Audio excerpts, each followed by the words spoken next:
Halo teman-teman semua, selamat datang lagi di channel Hot Rev. Apa kabar kalian? Semoga selalu baik-baik saja ya. Oke, seperti yang sobat lihat di depan kita ini ada helm dari GPX 726R. Nah, kita akan mereview helm ini sob. Ya, sharing-sharing lah. Sebenarnya helm ini sudah pernah saya buatin video juga, tapi waktu itu cuman video unboxing dan juga spill fitur-fitur dan juga harga yang ada di helm ini sob. Videonya yang ini nih. Nah, kalau sobat belum lihat, nanti saya taruh linknya di deskripsi bawah ya. Silahkan cek dulu. Nah, kali ini video ini akan membahas lebih lengkap dari helm GPX 726. Jadi helm ini sudah saya pakai selama kurang lebih 1 tahun sob. Ya walaupun nggak 1 tahun full saya pakai ya, tapi bisa dibilang lebih sering saya pakai sih helm ini. Nah, bagaimanakah impresi dan pengalaman saya memakai helm ini serta plus minus dari GPX 726R ini?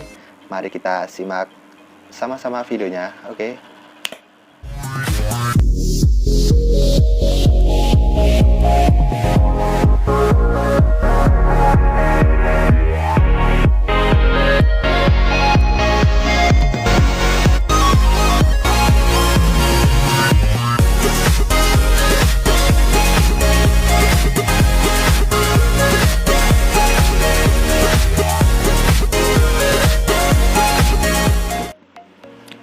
Oke, jadi kita mulai dari sisi plusnya dulu ya. Jadi dulu waktu pertama banget saya pakai helm ini, mungkin baru awal-awal pemakaian itu ya. Setelah saya beli helm ini, sumpah rasanya menyiksa banget sob. Jadi di bagian foamnya ini kan tipis banget. Foamnya ini tipis. Kemudian di bagian dalam ini sempit banget. Jadi saat dipakai itu bener-bener sakit banget di kepala sob.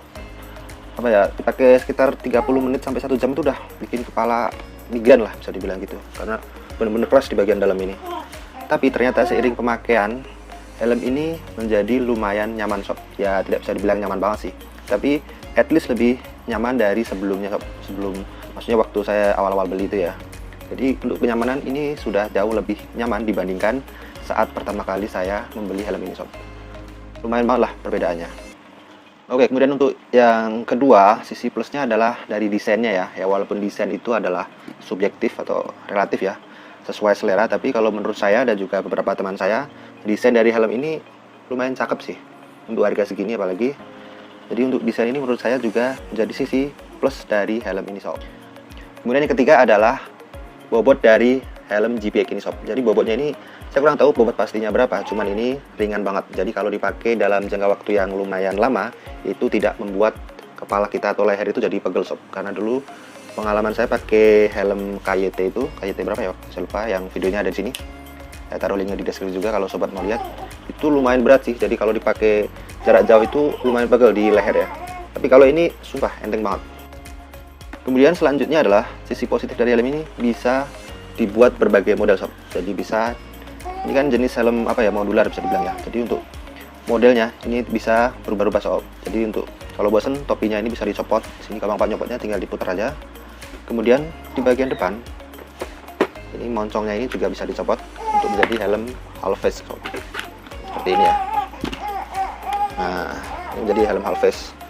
Jadi keuntungannya adalah beli satu helm tapi bisa dipakai berbagai model sob. Jadi kalau bosen tinggal diganti-ganti aja sih modelnya. Oke, kayaknya untuk sisi plus dari helm ini itu aja sih. Kemudian kita langsung ke minus dari helm ini atau kekurangan dari helm ini ya. Oke, untuk minus yang pertama dari helm ini adalah helm ini lumayan berisik sob. Jadi kalau dipakai itu anginnya itu bener-bener berisik banget di dalamnya itu. Apalagi kita dalam kecepatan lumayan tinggi ya. Oh bener-bener kayak nggak ada kedap-kedapnya sama sekali sih helm ini. Bener-bener berisik. Jadi kalau sobat mau beli, faktor itu perlu dipertimbangkan ya. Kemudian untuk kekurangan yang adalah di bagian visor ini. Visor ini kalau siang ini benar-benar membantu sih sebenarnya, karena benar-benar adem apalagi kalau dalam cuaca terik. Ini nyaman banget dipakai. Tapi kalau dalam keadaan kita pakai dalam kondisi malam hari dan pencahayaannya itu kurang, ini benar-benar gelap banget. Bahkan saya nggak bisa ngelihat jalan sama sekali kalau pencahayaan di jalan itu cuman minim ya. Jadi visor ini ada plus dan minusnya sih. Kalau dipakai siang dan terik ini benar-benar membantu. Tapi kalau dipakai malam hari, mudah-mudahan nanti pihak GPX mengeluarkan visor yang versi bening mungkin ya. Jadi bisa diganti-ganti untuk bagian visornya ini. Kemudian kekurangan yang ketiga di bagian moncongnya ini sob. Jadi moncongnya ini Ini ternyata bagian pengunciannya ini sob. Saya coba ya. Ini tuh gampang banget dol sih, punya saya ini sudah dol ya. Jadi penguncian ini kalau kita pakai ini kayak gampang lepas gitu loh. Bagian sebentar ya, saya lihat. Dulu sudah pernah saya notice juga sih waktu bikin video. Nah di bagian ini tuh sudah nggak begitu kenceng ya, jadi gampang banget copot. Mudah-mudahan nanti juga diupdate oleh pihak GPX ya. Jadi yang satu sih masih kenceng ya, tapi yang satu ini sudah agak longgar sih. Jadi kalau dipakai itu kadang copot sendiri dia. Oke, kekurangan selanjutnya yang saya temukan adalah di bagian busa. Sebenarnya ini sudah pernah saya notice juga dulu, yaitu busanya tipis banget. Ini bener-bener kayak apa ya, tipis banget lah di bagian luar ini, kayak bagian luar. Di bagian dalam ini tipis banget sob. Jadi kalau dipakai itu kerasa banget busa yang keras di bagian dalam ini. Jadi bikin apa ya, bikin kepala kita sakit. Kemudian di bagian padding sini juga, bagian padding ini juga nggak kalah tipis sih. Saya copot ya. Dulu pernah saya liatin juga. Nah, sobat bisa lihat, tipis banget. Jadi di bagian sini ya, itu tuh kerasa keras banget.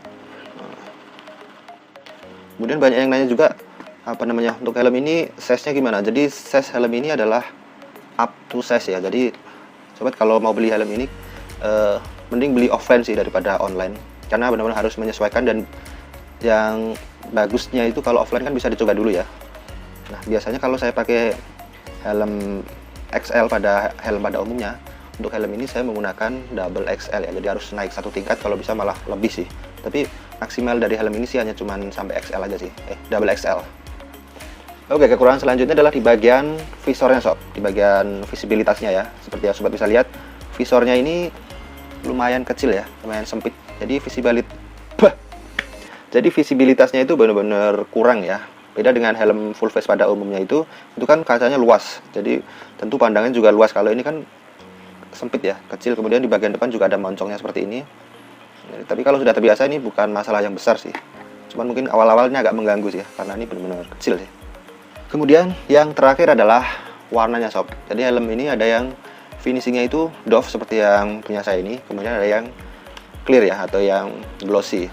Nah kalau yang doff ini minusnya adalah gampang banget kotor dan susah banget dibersihin sob. Seperti yang punya saya ini sebenarnya kotor banget ya, dan sudah sering saya bersihkan juga. Tapi noda-nodanya ini, daki-dakinya ini nggak bisa hilang 100% ya, susah banget hilangnya. Mungkin kalau finishingnya clear lebih mudah sih dibersihin.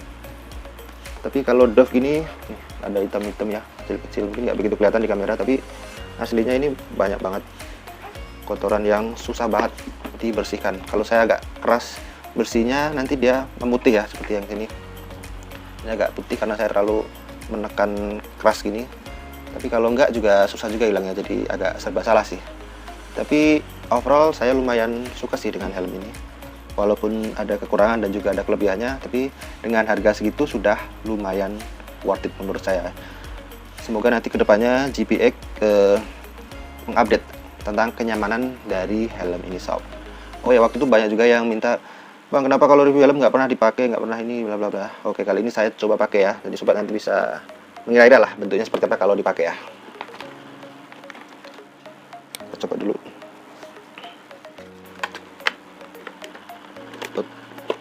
Nah, ini kalau saya pakai kepalanya agak susah masuk sebenarnya. Jadi caranya adalah ini bagian depan sini harus dicopot dulu seperti ini biasanya. Baru agak mudah masuknya sob. Nah, kalau sudah masuk seperti ini, baru kita kunci seperti ini. Nah, tapi bagian dalam nanti akan menekan ya. Nah. Kemudian apakah ini bisa pakai kacamata? Sebenarnya ini kayaknya nggak diperuntukkan untuk orang pakai kacamata ya, karena di sini tidak ada celahnya atau tidak ada space-nya untuk menaruh gagang kacamata gini sob. Jadi kayaknya kalau ini untuk orang yang pakai kacamata kayaknya agak susah juga sih ini. Sempit banget soalnya, sempit dan keras sob. Nah kalau dipakai seperti ini, kalau ditutup visornya seperti ini. Oh.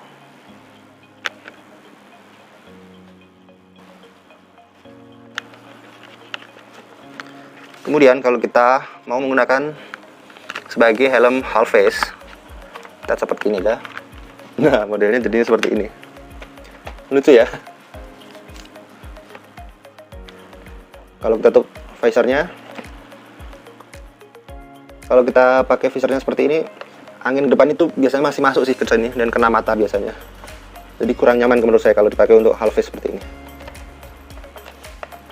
Tapi untuk bagian kepala ini lebih nyaman kalau dipakai dalam model half face seperti ini, karena di bagian sini itu tidak menekan gini ya. Karena kalau ada moncongnya ini, dia itu menekan seperti ini ya. Dan bagian sini itu ikut menekan, mengerucut gini dan menekan bagian kepala kita. Oke, cukup ya. Ini. Untuk pengunciannya ini masih penguncian biasa ya, bukan double D-ring gitu. Kita pasang dulu. Oke sob, itu tadi adalah review dari helm GPX 726R ini sob. Semoga informasinya berguna ya. Kemudian silahkan like kalau suka, dislike kalau tidak suka, dan seperti biasa subscribe tidak subscribe tetap thank you sob. See you di next video. Bye bye.